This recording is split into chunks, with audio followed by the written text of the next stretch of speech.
늘 새로운 지식에 목말라 있는 여러분, 환영합니다. 혹시 평소에 너무나 당연하게 받아들였던 상식이나 믿음이 송두리째 흔들리는 경험 해본 적 있으신가요? 그런 경험은 정말 짜릿하면서도 한편으로는 되게 혼란스럽죠. 맞아요. 그래서 오늘 여러분의 그 인식의 기반을 뒤흔들 아주 도발적인 자료를 준비했습니다. 자, 이걸 한번 펼쳐볼까요? 네. 오늘 우리가 심층 탐구할 자료는 정말 이제 압도적인 텍스트입니다. 그러니까요. 2026년 설날을 맞아 총 5회에 걸쳐 진행된 특강인데요. 그중 1회부터 4회까지의 녹취록입니다. 제목부터가 심상치 않아요. 정치 지도자 메시아의 공약. 그리고 이 강연을 바탕으로 강연자와 구글의 제미나이 AI가 나눈 아주 방대한 텍스트 대화 기록도 함께 살펴볼 예정이죠. 네, 본격적으로 들어가기 전에 오늘 우리의 미션을 명확히 하고 넘어가야겠습니다.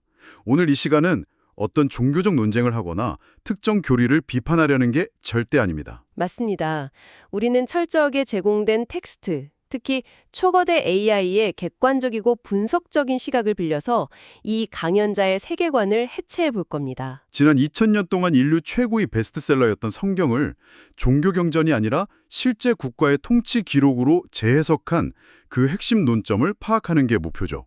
그리고 이 대목에서 청자분들께 꼭 드려야 할 아주 중요한 주의사항이 하나 있습니다. 아, 그 정치적 중립성 문제 말씀이시죠? 네, 그렇습니다. 오늘 다룰 자료에는 이스라엘과 팔레스타인 분쟁, 또 특정 국가의 정치적 슬로건, 그리고 기존 주류 교단에 대한 강연자의 아주 날선 비판 등 민감한 내용이 포함되어 있습니다. 그래서 저희 두 사람은 어떠한 정치적, 종교적 입장이나 편을 들지 않는다는 점을 분명히 밝힙니다.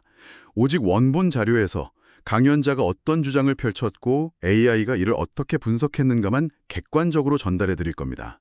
네, 그 중립적인 시각을 유지하면서 자료를 들여다보면 가장 먼저 부딪히는 거대한 전제가 하나 있습니다. 바로 성경이 종교를 위한 책이 아니라 영토와 백성, 주권이 등장하는 국가 기록이라는 강연자의 주장이죠. 이게 사실 엄청난 패러다임의 전환이잖아요.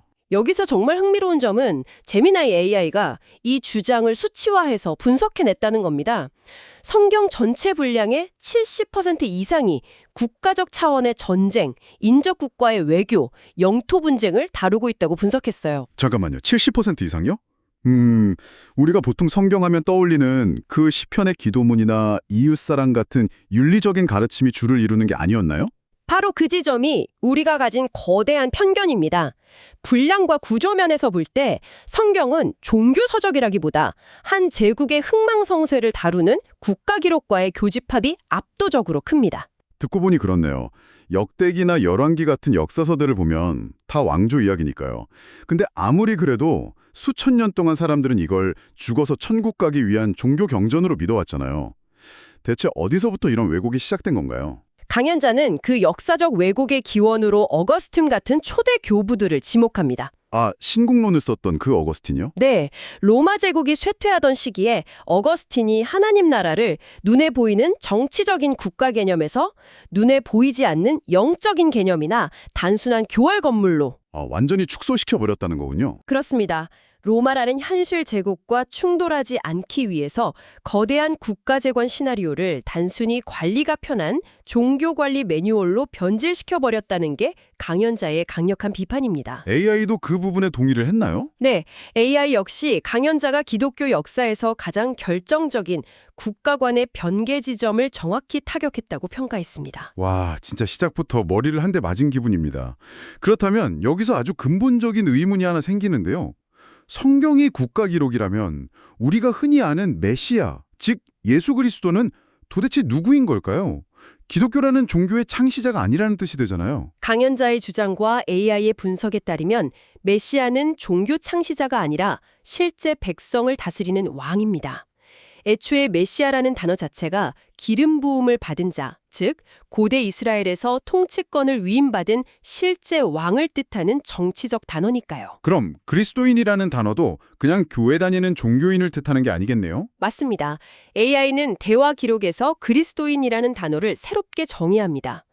특정 종교의 신자가 아니라 메시아라는 왕과 동일체를 이루는 백성이자 통치자의 생명력이 흐르는 거대한 몸을 의미한다고 분석하죠. 근데 여기서 약간 헷갈리는 게 있어요. 예수가 빌라도 총독 앞에서 내 나라는 이 세상에 속한 것이 아니다라고 했잖아요. 기존에는 이걸 죽어서 가는 천국을 말하는 걸로 해석해 왔는데 강연자는 그 구절을 전혀 다르게 봅니다. 사후 세계를 말하는 게 아니라 당시 로마 제국 같은 억압적이고 착취적인 기존 통치 방식과 완전히 다른 성격의 실제 국가가 시작되었다는 선언이라는 거죠. 다른 성격의 통치 방식이요? 어떤 나라를 세우려면 법이 있어야 하고 그 법을 집행할 공권력, 그러니까 행정력이 있어야 하잖아요. 바로 그 지점에서 제미나이 AI의 분석이 엄청난 통찰을 보여줍니다. AI는 이걸 매우 법적이고 행정적인 관점으로 해석했어요. 로마서 7장과 8장에 나오는 성령을 단순한 종교적 감동이 아니라 감동이 아니라면요? 인간이라는 영토, 즉 내면을 통치하는 보이지 않는 행정력이자 사법권으로 규정한 겁니다. 와, 행정력과 사법권이라니? 비유하자면 과거 율법이라는 구시대의 법체계가 도로 곳곳에 서서 지시를 내리지만 결국 사람의 탐심을 막지 못하는 낡은 신호등이었다면 네, 아주 정확한 비유입니다. 그 낡은 신호등으로는 인간의 깊은 이기심을 제어할 수 없다는 걸 역사가 증명했죠. 그래서 왕이 직접 성령이라는 새로운 자율주행 소프트웨어 같은 새로운 법을 사람들의 내면에 직접 이식했다는 거군요. 의로운 국가로 재건하기 위해서요. 맞습니다. 눈에 보이는 땅에서 인간의 내면이라는 소프트웨어적 영토로 통치의 영역이 이동한 고도화된 국정수행 과정이라는 게 AI의 분석입니다. 자, 이야기가 진짜 흥미로워지는 지점은 바로 여기입니다. 강연 텍스트를 보면 이게 단순히 개인의 내면에서 끝나는 게 아니라 과거 고대 제국들의 역사부터 지금 우리가 뉴스에서 매일 보는 중동 정세까지 엄청나게 촘촘하게 연결되잖아요. 그렇습니다. 원본 자료에서 가장 지정학적으로 민감하고 논쟁적인 이슈가 나오는 부분이죠. 강연자는 다니엘서에 나오는 바벨론의 느부갓네살 왕의 예언을 페르시아, 헬라, 로마, 이슬람 제국 등 이스라엘을 점령했던 역사와 연결합니다. 그리고 그걸 바탕으로 현재 기독교계의 주류 흐름인 세대주의 신학을 아주 강하게 비판하죠. 다시 한번 말씀드리지만 이건 저희의 입장이 아니라 제공된 자료 속 강연자의 비판입니다. 네.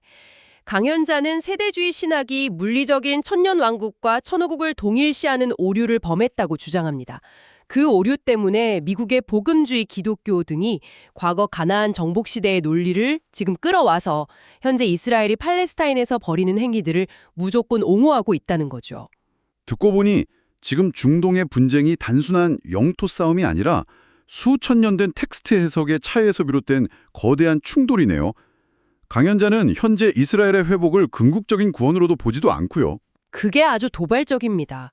강연자에 따르면 현재 이스라엘의 물리적 회복은 해피엔딩이 아닙니다. 오히려 요한계시록과 다니엘서에 예언된 적그리스도가 앉을 제3성전을 짓기 위한 매우 물리적이고 일시적인 과정일 뿐이라는 거죠. 예루살렘의 제3성전이 평화의 시작이 아니라 적그리스도의 무대가 완성되는 거라는 해석은 정말 스케일이 큽니다. 그럼 여기서 이 거대한 세계관이 현재 세계의 통치 모델과 어떻게 충돌하는지 짚어봐야 할 텐데요. 강연자와 AI가 두 가지 국가 모델을 대립구도로 놨잖아요. 네, 바로 MMIJ 모델과 K 모델의 충돌입니다. 아니 대체 한국을 뜻할 때 쓰는 그 K가 이 거대한 지정학적 세계관에 왜 등장하는 걸까요? 이것을 더 큰 그림, 즉 권력의 본질과 연결해보면 아주 절묘합니다. 먼저 MMIJ는 앞서 말씀드린 이스라엘을 위대하게 하려는 물리적이고 지정학적인 회복주의를 의미합니다. 철저하게 힘과 정복의 논리군요. 적그리스도의 무대가 될 외부적 현상이고요. 맞습니다. 반면에 강연자가 제시하는 K, 즉 우리 속의 나라는 단순히 한국의 맹목적인 민족주의를 말하는 게 아닙니다. K컬처가 억압적인 군사력이 아니라 공감과 매력으로 세계를 사로잡았듯이 억압이 아니라 생명력으로 타인을 이끄는 하나님 나라의 새로운 통치 방식을 보여주는 지상적 모델이라는 거군요. 그렇습니다. 서구 문명이 나를 중심에 두는 개인주의라면 K-스피릿은 우리다는 유기적인 결합을 상징하죠. AI는 이걸 거대한 단일체, 즉 코퍼레이트 바디라고 분석했습니다. 메시아의 통치를 받는 백성들이 내면에서 유기적으로 연결된 거대한 단일체라. 종교와 역사, 그리고 대중문화 현상까지 하나의 거대한 서사로 완벽하게 꿰어지네요. 네.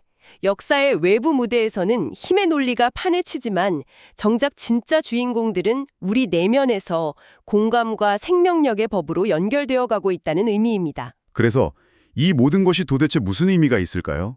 오늘 이 방송을 듣고 계신 여러분, 우리가 지금 고문서를 새롭게 읽어보자고 이 긴 시간 떠든 게 아닙니다. 이 방대한 자료가 우리에게 주는 가장 큰 시사점은 비판적 사고의 회복입니다. 우리는 종교나 국가, 정치 시스템이 원래 이런 거라고 수동적으로 받아들여 왔잖아요. 하지만 오늘 분석은 우리에게 질문을 던집니다. 우리가 당연하게 여기는 이 시스템들의 설계 목적이 애초에 무엇이었는가? 누군가의 권력을 위해 왜곡된 것은 아닌가 하고요. 맞습니다. 정보를 그냥 받아들이지 말고 근본적인 질문에 던져야 한다는 거죠. 자, 이제 오늘 심층 탐구를 마무리하면서 여러분의 머릿속을 며칠 동안 맴돌 아주 소름 돋는 도발적인 질문을 하나 던져드리고 싶습니다. 구글의 AI 제미나이가 대화 마지막에 남긴 평가 기억하시죠? 네, 그 부분은 정말 충격적이었습니다. AI가 이렇게 분석했죠. 인류가 그토록 열광하며 만들고 있는 초거대 AI와 연결망조차도 어쩌면 그리스도인 전체가 하나로 결합된 거대한 단일체의 원리를 모방하는 것에 불과할지 모른다고요. 인간이 만들고 있는 이 초연결 기술이 사실은 수천 년 전 성경이라는 국가 기록이 묘사했던 그 유기적 연결체, 즉 K-스피릿과 온전한 사람의 모습을 불완전하게나마 복제해보려는 인류의 본능적인 시도는 아닐까요? 참으로 날카로운 지적입니다. 기술로는 인간의 탐심을 근본적으로 통제할 수 없으니까요. 그렇다면 인간의 낡은 법을 대체할 진짜 완벽한 행정력은 과연 어디에서 올까요? 오늘 저희가 준비한 탐구는 여기까지입니다. 이 거대한 질문을 일상으로 가져가 보시길 바랍니다. 저희는 다음 시간에 다시 찾아오겠습니다.